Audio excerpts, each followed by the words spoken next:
বাহিরে ঝুমঝুমে বৃষ্টি হচ্ছে। মন চাচ্ছিল কিছু একটা খেতে। তো ভাবলাম কি খাবো? তো মনে পড়লো যে খিচুড়ি রান্না করি। বৃষ্টির দিনে বেশ ভালোই হবে। তো আতপ চাল ছিল, আজকে আতপ চাল আর মসুরের ডাল দিয়ে খিচুড়িটা তৈরি করব।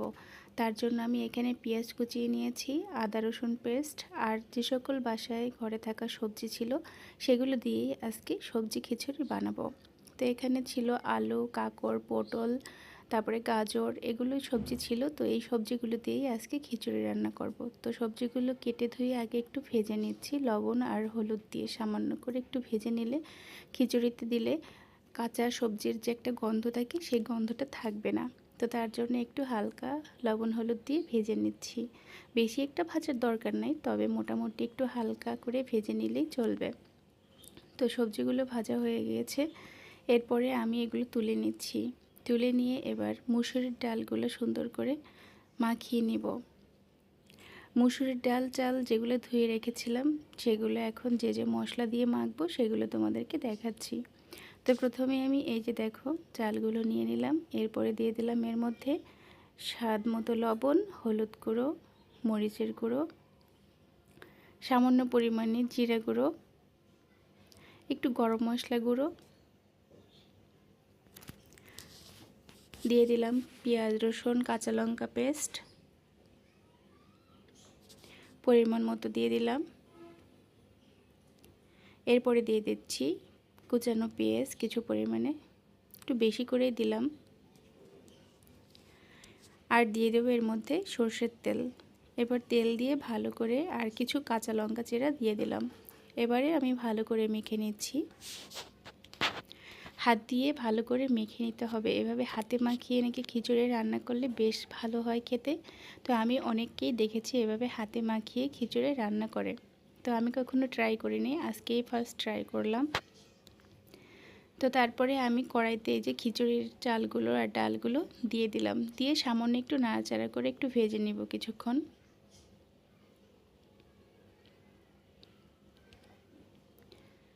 তো বন্ধুরা এই যে নাড়াচাড়া করে চালগুলো একটু ভেজে নিচ্ছি।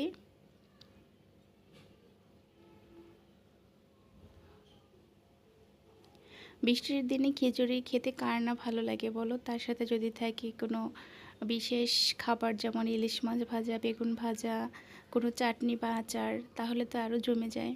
তো বন্ধুরা দেখো চালটা কিন্তু আমার মোটামুটি একটু ভাজা ভাজা হয়ে আসছে। এরপরে আমি এর মধ্যে দিয়ে দিচ্ছি পরিমাণ মতো জল, যাতে খিচুড়িটা আজকে আমি বেশি একটা ঝোল ঝোল বানাবো না, একটু সামান্য ঝরঝরে করব।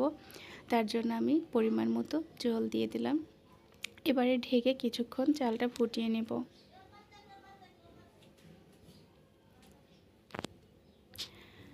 তো চালটা টকবক করে ফুটছে দেখো। এরপরে আমি এর মধ্যে দিয়ে দিলাম ভেজে রাখা সবজিগুলো। ভেজে রাখা সবজিগুলো দিয়ে এবারে আরও কিছুক্ষণ চালগুলো ফুটিয়ে সিদ্ধ করে নিতে হবে। তো একটু নাড়াচাড়া করে এবারে আবারও ঢাকনা দিয়ে কিছুক্ষণের জন্য দম দিয়ে রেখে দেব।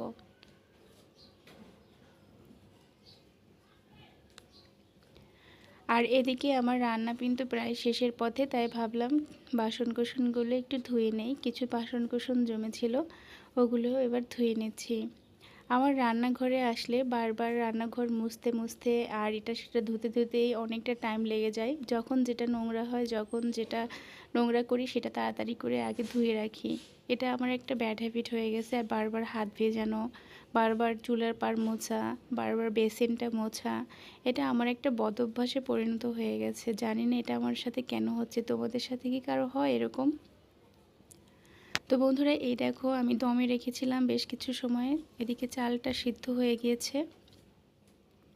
হালকা করে একটু নাড়াচাড়া করে নিচ্ছি যাতে নিচ থেকে লেগে না যায়, তার জন্য।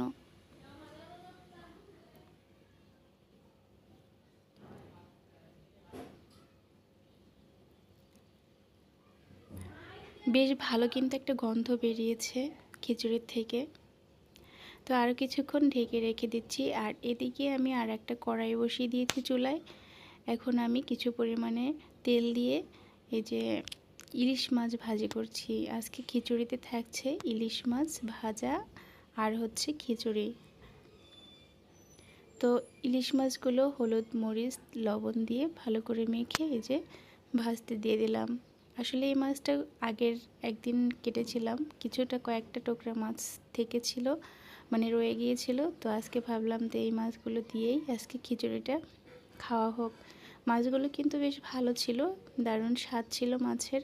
তো আজকে এজন্যই মাছগুলো ভেজে নিচ্ছি খিচুড়ির জন্য, খাওয়ার জন্য, খিচুড়ির সাথে খাওয়ার জন্য।